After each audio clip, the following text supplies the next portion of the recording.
सन 1931 की जाति जनगणना के आधार पर मात्र 3.5% ब्राह्मण है, 3% क्षत्रिय है, 1.5% वैश्य है। तीनों को जोड़ लिया जाए तो लगभग 7-8% होता है। यानी श्रेष्ठ बहुजन समाज है।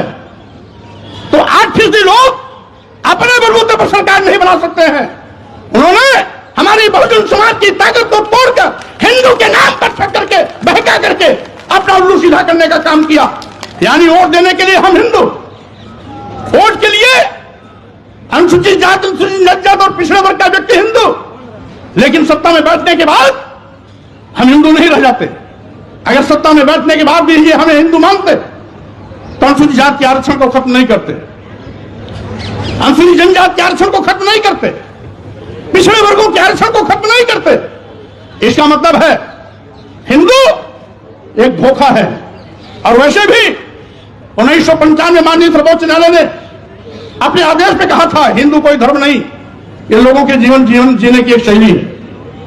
यही नहीं, जो सबसे बड़े धर्म के ठेकेदार बनते हैं, आरएसएस के प्रमुख मोहन भागवत जी ने भी कहा है, एक नहीं 2 बार कहा, हिंदू धर्म नाम का कोई धर्म नहीं है, बल्कि इन लोगों के जीवन जीने की एक कला है।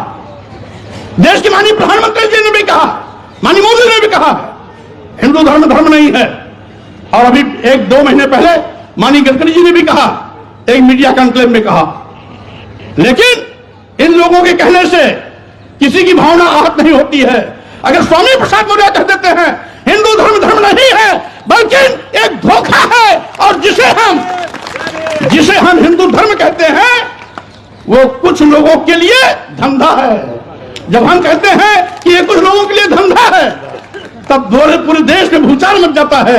लेकिन वही चीज अगर मोहन भागवत जी कहते हैं, माननीय प्रधानमंत्री नरेंद्र मोदी जी कहते हैं, माननीय गडकरी जी कहते हैं, तो किसी की भी भावना आहत नहीं होती।